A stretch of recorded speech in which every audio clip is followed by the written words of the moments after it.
अस्सलाम वालेकुम 10th class. बेटा उम्मीद है आप सब घर में खैरियत से होंगे। मेरा नाम फरहान अहमद है और ऑनलाइन 10th फिज़िक्स में हमारा chapter number 18 atomic and nuclear physics चल रहा है। अल्हम्दुलिल्लाह हमारे 7 लेक्चर्स कंप्लीट हो चुके हैं जिसमें हमने अपने इस चैप्टर की थ्योरी को कंप्लीट किया। आज का जो हमारा लेक्चर है लेक्चर नंबर 8, बेटा इसमें हमने एक्सरसाइज के न्यूमेरिकल्स फाइंड आउट करने हैं। अच्छा, एक चीज़ मैं आपको बताता चलूँ कि बेटा आपको जो इस चैप्टर में न्यूमेरिकल्स करने हैं वो ज़्यादातर न्यूमेरिकल्स सेम है। क्लियर? मैंने उनके रेफरेंसेस लिख दिए हैं कि कौन कौन से न्यूमेरिकल सेम है। मज़ीद इसमें से 3 न्यूमेरिकल्स आपने नहीं करने, ठीक है? ये मैं आपको पहले क्लियर कर दूं। उसकी रीज़न क्या है? उसकी रीज़न ये है कि उन न्यूमेरिकल्स में आपको प्रॉपर ग्राफ बनाना होता है। आपको याद होगा आपने ये ग्राफ हाफ लाइफ वाले टॉपिक में भी क्लियर किया था। तो चूंकि वहाँ पे ग्राफ वर्क नहीं होता बोर्ड में तो इस वजह से इसको स्किप करवाया जाता है, लेकिन आपने बिल्कुल परेशान नहीं होना। इंशाल्लाह जब हमारा बाकी सिलेबस वाइंड अप होगा रेगुलर क्लासेस में तो आपको उन न्यूमेरिकल्स को भी मैं आपको क्लासरूम के अंदर क्लियर करवा दूंगा। तो जो बहुत इंपॉर्टेंट न्यूमेरिकल्स हैं और जो बोर्ड में आ रहे हैं अब तक, ठीक है, जैसे मैंने आपको बताया था कि इस चैप्टर में हर साल बोर्ड में न्यूमेरिकल आता है। सिर्फ 2012 या 2013 में मतलब जब ये बुक न्यू आई थी तब सिर्फ इस चैप्टर में से थ्योरी आई थी। उसके अलावा हर साल मॉर्निंग और इवनिंग इवन सप्लीमेंट्री की क्लास जो पेपर्स हुए हैं उसमें भी इस चैप्टर में से बेटा न्यूमेरिकल्स ही आते हैं। बिल्कुल टाइम वेस्ट के बगैर हम अपना एक्सरसाइज का न्यूमेरिकल स्टार्ट करते हैं जी। अच्छा, ऐसा है, एक चीज़ मैं मज़ीद आपको क्लियर कर दूं कि ये जो न्यूमेरिकल्स हैं ना, देखिए व्हाइट बोर्ड पर मैं स्टेटमेंट नहीं लिखता, तो आपने जब न्यूमेरिकल्स समझने हैं या इस वीडियो लेक्चर को आपने जब आपने लेना है, जब आपने इस वीडियो को देखना है तो आपने अपनी टेक्स्ट बुक को सामने रखना है और स्टेटमेंट पढ़नी है, ठीक है? आपने अपनी टेक्स्ट बुक में जो स्टेटमेंट है उसको पढ़ना है गौर से और फिर हर न्यूमेरिकल को साथ साथ समझना है। तो ऐसा नहीं होता कि आपने एक ही दफ़ा वीडियो देख ली और आपका जनाब अब आप बिल्कुल साइड पे हो गए। नहीं, आपने 2-3 दफ़ा बेटा ये वीडियो देखनी होती है। क्लियर हो गया जी? तो मैं व्हाइट बोर्ड पर स्टेटमेंट तो नहीं लिख रहा, डायरेक्ट उनका सोल्यूशन लिख रहा हूँ, लेकिन साथ साथ मैं स्टेटमेंट का जिक्र भी करूँगा जी। एक्सरसाइज का न्यूमेरिकल है 18.1 स्टार्ट करते हैं हम जी। बेटा थोड़ा गौर से देखिए व्हाइट बोर्ड पे। सिचुएशन कुछ ऐसी है कि आपके पास एक रेडियो एक्टिव नाइट्रोजन है, radio active nuclei, stable nuclei, radio isotope nuclei nitrogen जिसका एटॉमिक मास 16 और एटॉमिक नंबर 7 है, ठीक है? इसका हाफ लाइफ दिया गया है वहां पर 7.3 सेकेंड्स, ठीक है? अब वो ये कहते हैं कि चूंकि ये रेडियोएक्टिव एलिमेंट है तो अपने हाफ लाइफ के बाद ये रिड्यूस होगा। फॉर एग्जांपल अगर इसकी क्वांटिटी है 100 तो 7.3 सेकंड के बाद ये 50 रह जाएगा, फिर नेक्स्ट 7.3 सेकंड के बाद ये 25 रह जाएगा। तो हर हाफ लाइफ के बाद ये डिके होना शुरू हो जाएगा और प्रॉपर अपने हाफ लाइफ के बाद अपनी क्वांटिटी को रिड्यूस करेगा। तो स्टेटमेंट में कुछ ऐसा लिखा हुआ है कि हाफ लाइफ नाइट्रोजन की 7.3 सेकंड है। एक साइंटिस्ट उसे 29.2 सेकंड तक ऑब्जर्व कर रहा है, मतलब यहाँ मेरे सामने पड़ा हुआ है नाइट्रोजन 16.7, मैं उसे ऑलमोस्ट हाफ मिनट तक यानी कि 29.3 सेकंड मतलब नियरली इक्वल टू 30 सेकंड, तो 29.3 सेकंड तक मैं उसे ऑब्जर्व कर रहा हूँ। तो ऑब्वियसली उसकी जो मिकदार होगी वो रिड्यूस करेगी। एक हाफ लाइफ के बाद 1/2 हो जाएगी, पहले के मुकाबले हाफ हो जाएगी, फिर सेकंड हाफ लाइफ के बाद फिर हाफ हो जाएगी, फिर थर्ड हाफ लाइफ के बाद मजीद हाफ हो जाएगी। तो हमने ये फाइंड आउट करना है कि इसकी इस ऑब्जर्वेशन टाइम मतलब जितनी देर तक हम उसको देख रहे हैं 29.2 सेकंड के बाद उसकी कितनी फ्रैक्शन रह जाएगी। अब अगर आप जरा गौर करें कि ये जो आपको एक्सप्रेशन नजर आ रही है बेटा, ये एक्सप्रेशन आपने हाफ लाइफ टॉपिक के अंदर क्लियर की थी। n divided by NO fraction आपने फाइंड आउट कर ली। इसमें n क्या है? n is the number of nuclides या नंबर ऑफ एलिमेंट्स या नंबर ऑफ पार्टिकल्स, ठीक है? n is the number of particles before half life, मतलब जो इनिशियल आपके पास मटेरियल है उसकी मिकदार। NO क्या है? It is the original, sorry ये जो NO है ये आपके पास ओरिजिनल नंबर ऑफ न्यूक्लियाइड होगा, जबकि N जो है ये आपके पास आफ्टर, मैंने पहले गलती से बिफोर कह दिया था लेकिन ये आफ्टर हाफ लाइफ, ठीक है? ये आपने यहाँ पे देखना है। जी हमने n over n o fraction find out करना है जी। सॉल्यूशन हम निकालते हैं। आपको ये इक्वेशन याद होगी, आपने हाफ लाइफ टॉपिक के अंदर n over n o equals to 1 over 2 raise power t, 2 की पावर t जी। t कैसे फाइंड आउट करते हैं, बिल्कुल हाफ लाइफ वाला topic. t equals to observation time divided by half life, t equals to observation time divided by half life. बेटा ये जो t है ना, t का मतलब ये है कि कितनी हाफ लाइफ गुजर चुकी है। t का मतलब है कि कितनी हाफ लाइफ, एक हाफ लाइफ गुजर चुकी है, दो हाफ लाइफ, तीन हाफ लाइफ, चार। तो t represent the number of half life जी। वैल्यूज पुट करते हैं हम। ऑब्जर्वेशन टाइम को ot से रिप्रेजेंट किया गया, हाफ लाइफ को hl से। क्लियर? ऑब्जर्वेशन टाइम की जगह लिख दिया मैंने ऊपर से डाटा देके 29.2 सेकंड्स और हाफ लाइफ की जगह पे 7.3 सेकंड जी। 29.2 को 7.3 पर डिवाइड करेंगे हम कैलकुलेटर से, तो हमारे पास आंसर आएगा 4। तो t की वैल्यू कितनी आ गई है, 4। अब t का मतलब 4 होने का क्या मतलब है, जब भी आपको कहा जाए कि t इक्वल्स टू 4 तो इसका मतलब ये कि 4 हाफ लाइफ गुजर चुकी हैं। एक हाफ लाइफ गुजरने के बाद आधा, दूसरी हाफ लाइफ के बाद पहली की निस्बत मजीद रिड्यूस हाफ हो जाएगा, फिर ऑनवर्ड एंड ऑनवर्ड। तो 4 हाफ लाइफ बेटा गुजर चुकी हैं। अब हमने इसको यूज करना है जी। नाउ अब हम वही फार्मूला यूज करेंगे, n over n o equals to 1 over 2 has power t। n over n o as it is आ जाएगा 1 ओवर 2 की पावर t। t की जगह पे हमने 4 लगा दिया बेटा। 4 2 की पावर 4 का मतलब है 16। तो आपके पास जो फ्रैक्शन रह चुकी है वो कितनी रह चुकी है, 1 ओवर 16। इसका मतलब ये है कि पहले थी 1 शुरू में, 29.2 सेकंड के बाद मिकदार कितनी रह गई, 1 ओवर 16, यानी कि 1 का 16वां हिस्सा। इतनी कम हो चुकी है। ठीक है, ये कम क्या होगी, ये इसकी मिकदार से रिलेटेड, ग्राम से रिलेटेड भी आपका एक न्यूमेरिकल है। ठीक है, ये न्यूमेरिकल है, यहाँ पर भी मैं आपको इंशाल्लाह आगे अभी क्लियर करने लगा हूँ। तो ये था बेटा आपका 18.1 न्यूमेरिकल। 18.1 एंड 18.2 ये दोनों सेम न्यूमेरिकल्स हैं, बिल्कुल सेम है। सेम वैसे ही आपने डाटा लिखना है, सिर्फ वैल्यूज चेंज है, तरीकाकार बेटा यही है। वहां पर भी जो आंसर आएगा वो फ्रैक्शन में आएगा 1 ओवर 32। ठीक हो गया? आपने पहले t फाइंड आउट करना है इस तरीके से, ये न्यूमेरिकल आप खुद करेंगे। क्लियर? सेम इसी तरीके का न्यूमेरिकल है जी। अब हम बात करते हैं 18.3 न्यूमेरिकल की।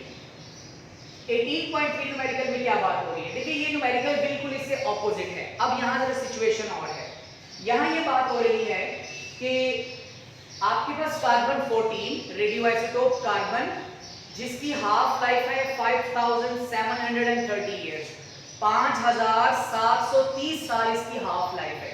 इसका मतलब क्या है, इसका मतलब ये है कि अगर किसी लिविंग ऑर्गेनिज्म में 100 ग्राम, मैं मिसाल दे रहा हूँ आपको, अगर किसी लिविंग ऑर्गेनिज्म में, लिविंग मटेरियल में, लिविंग ऑब्जेक्ट में 100 ग्राम कार्बन 14 मौजूद है, तो जब वो शख्स मर जाएगा, ठीक है, तो 5730 साल के बाद उसके जिस्म में, उसकी डेड बॉडी में जो मिकदार रह जाएगी, पहले थी 100, 5730 साल के बाद कितनी रह जाएगी, 50। ठीक है, तो हाफ लाइफ का मतलब ही ये है कि हमें वो टाइम पता चल जाता है कि जिसमें एक रेडियो एक्टिव मटेरियल या रेडियो आइसोटोप अपने एक स्पेसिफिक टाइम के बाद रिड्यूस हो जाता है जी। हमने किसी मटेरियल में से, किसी ऑब्जेक्ट में से उसकी फ्रैक्शन फाइंड आउट कर रहे हैं। हमें पता चल गया कि इस पे जो फ्रैक्शन निकली है, जैसे हमने पहले आंसर निकाला ना, फ्रैक्शन निकाला है, तो सेम वही फ्रैक्शन हमने ऑब्जर्व की 1/8, 1/8। हमने ये फाइंड आउट करना है कि 1/8 होने में उसे कितने साल लगे। ठीक है, न्यूमेरिकल की नौयत दोबारा सुने आप बेटा। आपके पास कार्बन 14 रेडियोआइसोटोप जिसकी हाफ लाइफ 5730 इयर्स, हमने किसी सैंपल में से, किसी मटेरियल में से, फॉसिल में से, फॉसिल फ्यूल में से हमें उसकी जो फ्रैक्शन है वो ऑब्जर्व हुई है 1/8, जिसे हमने पहले आंसर निकाला था। अब हम उसे एज अ डाटा यूज कर रहे हैं। तो 1/8 हमने ऑब्जर्व किया, n/n 1/8। ठीक है, अब हमने ये देखना है कि 1/8 होने में कितना टाइम लगा। अगर ये एक्सप्रेशन देखें जरा सामने आप, देखिए ये है जी 1 हाफ लाइफ के, फर्स्ट हाफ लाइफ के बाद वो ऑब्जेक्ट कार्बन 14 1/2 रह जाएगा, सेकंड हाफ लाइफ के बाद 1/4 रह जाएगा, थर्ड हाफ लाइफ के बाद 1/8 रह जाएगा। तो 1/8 का मतलब ये होगा कि हमें ये पता चल जाएगा कि कितनी हाफ लाइफ गुजर चुकी है। जी कितनी हाफ लाइफ गुजर चुकी है, 1, 2 और 3। जी जरा गौर से देखें, यहां से यहां तक आने में 5730 साल, मजीद 5730 साल और मजीद 5730 साल। तो टोटल टाइम हमने फाइंड आउट करना है। ये तो बहुत आसान है, सिर्फ क्या करना है, हमने इन तीनों को या तो प्लस कर दें या इस वैल्यू को 3 के साथ मल्टीप्लाई कर दें। तो फार्मूला प्रॉपर जो बनेगा बेटा वो ऐसे बनेगा, हियर यहाँ 3 half life has spent, so number of half life equals to 3। चूंकि 3 हाफ लाइफ गुजर चुकी हैं, इस वजह से हाफ लाइफ कितनी होगी, 3, मतलब 3 हाफ लाइफ गुजर चुकी हैं। जी अब आपके पास जो फार्मूला है वो है total time equals to number of half life multiply by half life.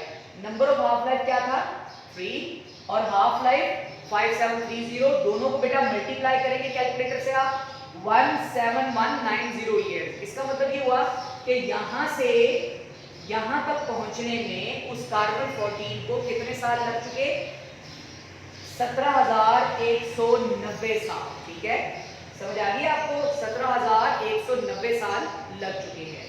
Ji total time. अच्छा अब यहाँ पर ये जो एक्सप्रेशन है ये सिंपल नोटेशन में लिखी है, आपने इसको साइंटिफिक नोटेशन में लिखना है। आपने क्लास 9 में चैप्टर नंबर 1 में पढ़ा था कि डेसिमल पॉइंट को मूव कैसे करते हैं। डेसिमल पॉइंट बेटा यहाँ पर बिल्कुल एंड पर है, क्लियर हो गया। एक्सप्रेशन में डेसिमल पॉइंट अगर नजर ना आ रहा हो तो हम ये देखते हैं कि डेसिमल पॉइंट किसी भी फिगर में बिल्कुल एंड पर होता है और उसके बाद इनफिनिट नंबर ऑफ जीरोस होते हैं।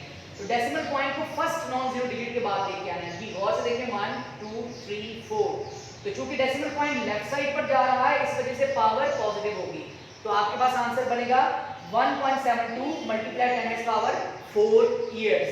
ये था बेटा आपका न्यूमेरिकल। रिजल्ट में आपने इसको एक स्टेटमेंट फॉर्मेशन दे देनी है कि इतने साल लगेंगे 1/8 होने में। जी अगर मैं आपसे ये पूछूं कि कार्बन 14 की हाफ लाइफ है, गौर सुनिएगा, कार्बन 14 की हाफ लाइफ है 5730 साल, बताइए 1/2 होने में कितने साल लगेंगे, तो आप कहेंगे 5730 साल। अगर मैं कहूँ 1/4 होने में, मतलब उसकी मिकदार को रिड्यूस होने में, ठीक है, कितने साल लगेंगे, आप कहेंगे 2 मल्टीप्लाई बाय 5730 ईयर्स या 5730 प्लस 5730। तो इन तीनों को या तो आप ऐड कर दें या इस वैल्यू को 3 के साथ मल्टीप्लाई कर दें, चूंकि 3 हाफ लाइफ गुजर चुकी हैं। जी जैसे मैंने आपको लेक्चर के स्टार्ट में बताया था कि ज्यादातर जो न्यूमेरिकल्स हैं वो सेम हैं, ठीक है। तो बेटा ये 18.3 और 18.9 न्यूमेरिकल बिल्कुल एक जैसे हैं, बिल्कुल सेम है।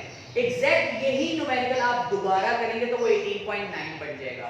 तो 18.9 न्यूमेरिकल में क्या जिक्र है, 18.9 न्यूमेरिकल में ये बात हो रही है कि एक सर्वे टीम है, ठीक है, माउंटेन क्लाइंबर्स है, वो कहीं पहाड़ पर चलते हुए किसी गार में घुस जाते हैं, गार में चले जाते हैं, केव में।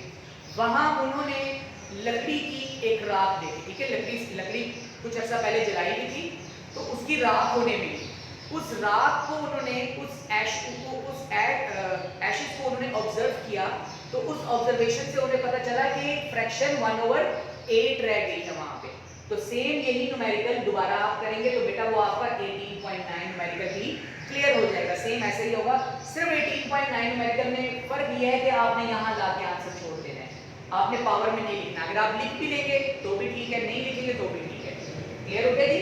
तो ये बेटा दोनों न्यूमेरिकल बिल्कुल सेम है और ये बहुत इंपॉर्टेंट न्यूमेरिकल है, 18.9 और 18.3 दोनों सेम है जी। नेक्स्ट न्यूमेरिकल की तरफ अब हम आते हैं 18.4, ये बिल्कुल डिफरेंट न्यूमेरिकल है, ठीक है।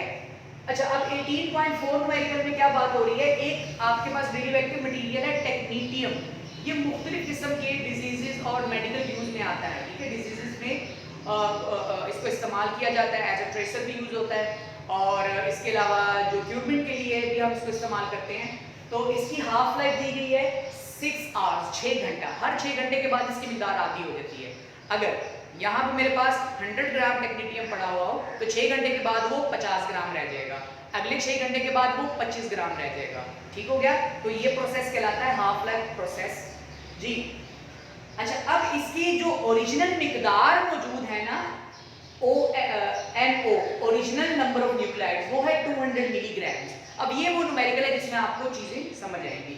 200 मिलीग्राम आपके पास ओरिजिनल अभी पड़ा हुआ है, अगर हमने इसे 36 घंटे तक ऑब्जर्व करना है, ठीक है, हर 6 घंटे के बाद ये हाफ ऑफ हो जाता है, तो 36 घंटे तक ऑब्जर्व करने के लिए 36 घंटे तक हमें इसको ऑब्जर्व करने के लिए हमें कितना टाइम चाहिए, सॉरी 36 घंटे तक हमने इसको ऑब्जर्व करना है। तो हमने ये देखना है कि 36 घंटे के बाद इसकी मिकदार कितनी रह जाएगी, ठीक है। n is the number of nuclide after half life, NO is the number of nuclide initial half life, initial amount of radioactive material before half life, ठीक हो गया जी। n आपने बेटा फाइंड आउट करना है, बहुत आसान न्यूमेरिकल है। सबसे पहले तो वही फार्मूला है n/no = 1/2 की पावर t। देखिए पहले हमने t फाइंड आउट, यहाँ पर हमारे पास इस न्यूमेरिकल में n हमने फाइंड आउट करना है, no गिवन है, ठीक हो गया। तो n फाइंड आउट करना है, ये तो ठीक हो गया, लेकिन t नहीं है। t के लिए उसने हमें हाफ लाइफ और ऑब्जर्वेशन टाइम दे दी है। तो जैसे मैंने आपको शुरू में बताया था t फाइंड आउट करने का फार्मूला, सेम वैसे ही बेटा आपने यहाँ पर भी निकालना है t equal to observation time divide by half life equal to 36 divided by 6। तो t आपके पास कितना आ जाएगा, 6 आ जाएगा जी। अब वैल्यूज पुट करें, दोबारा वही फार्मूला लगाएं आप, n/no = 1/2 की power t। n as it is आ जाएगा, no की जगह आ जाएगा 200। ऊपर से देख के आपने वैल्यूज पुट कर देनी है। no की जगह 200 आ जाएगा, 1/2 की पावर t। t की जगह हम 6 लिखेंगे जो हमने ऊपर कैलकुलेट किया था जी। 2 की पावर 6 बन जाएगा 64, ठीक है। 2 की पावर 6 बन जाएगा 64। 200 बेटा इधर डिवाइड हो रहा है, दूसरी तरफ जाकर मल्टीप्लाई हो जाएगा, तो n अकेला बचेगा, n = 200 मल्टीप्लाई 1/64। ये 64 कहां से आया, 2 की पावर जब 6 लेते हैं हम, ठीक है, तो आंसर आता है 64 जी। वैल्यूज देखिए अब आप 200 को 64 पर डिवाइड करने कैलकुलेटर से आपके पास अमाउंट बन जाएगी, वैल्यू बन जाएगी 3.125 मिलीग्राम। तो ये बेटा वो मिकदार है जो 36 घंटे के बाद टेक्नीटियम की बन जाएगी। क्लियर हो गया जी। न्यूमेरिकल की, इस न्यूमेरिकल के लिए वीडियो के इतने हिस्से को आप दोबारा गौर से सुने, ठीक है। फुल कंसंट्रेशन के साथ हैंड फ्री प्रॉपर लगा के अपने सिस्टम को लगा के फिर आप दोबारा सुनिएगा इसमें, ठीक है जी। तो अगर हाफ लाइफ 6 घंटे है तो 36 घंटों के बाद मिकदार कितनी रह जाएगी, 3.125, जब इनिशियल नंबर ऑफ न्यूक्लियाइड्स या original number of nuclides 200 milligram हो, ठीक हो गया जी। ये था बेटा आपका 18.4 न्यूमेरिकल। सेम ऐसे ही न्यूमेरिकल 18.5 भी है, ये भी बहुत आसान है। 18.5 न्यूमेरिकल को समझाने के लिए मैं आपको एक दो चीजें जरा क्लियर कर दूं। फर्ज कीजिए कि आपके पास कैंडीज का एक बैग है, ठीक है, एक बैग है, आप उसके अंदर कैंडीज है। फर्ज करते हैं कि जो अभी आपके पास वो जो बैग है उसके अंदर 368 कैंडीज मौजूद है। क्लियर हो गया जी। हर 10 मिनट के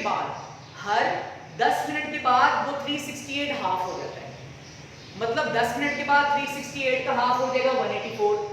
अगले 10 मिनट के बाद वो कैंडीज हो जाएंगी 92।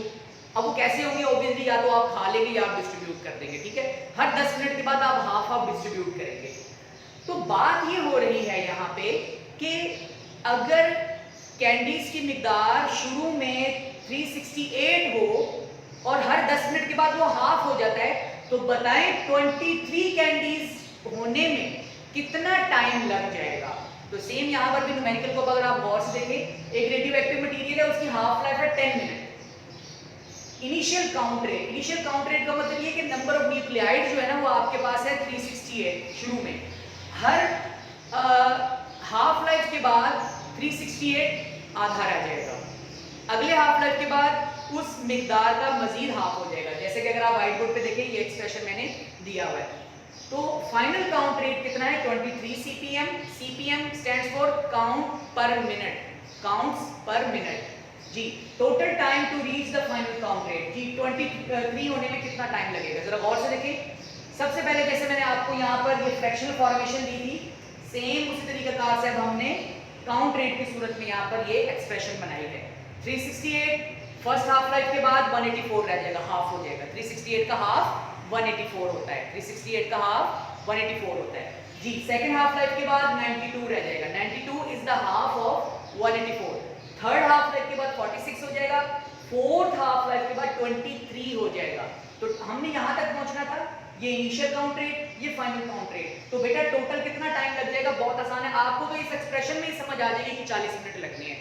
ठीक है जी, यहां तक होने में 10 मिनट, आगे 10 मिनट, ये 10 मिनट और ये 10 मिनट, तो टोटल टाइम हो गया आपके पास 40 मिनट। लेकिन प्रॉपर कैलकुलेटेड फॉर्म में हम इसको कैसे अटेम्प्ट करेंगे, सेम जैसे आपने ये न्यूमेरिकल किया था उसी तरीके का न्यूमेरिकल है, बिल्कुल मुश्किल नहीं है। Here 4 half life has spent, 4 half life बेटा गुजर चुकी है। कैसे, पहली हाफ लाइफ में 184 हुआ था, दूसरी हाफ लाइफ में 92 हुआ, तीसरी हाफ लाइफ में 46 हुआ, चौथी हाफ लाइफ में फाइनल काउंट रेट मिल गया जितना उसने पूछा था कि 23 कब रह जाएंगी। ठीक है जी, so half life equals to 4, same वही वाला फार्मूला लगेगा जो मैंने आपको पहले बताया था, total time equals to number of half life multiply by half life. जी, number of half life 4, half life 10, 4 10 40 minutes, तो बेटा 40 मिनट लगेंगे, 40 मिनट लगेंगे 368 से 23 होने में।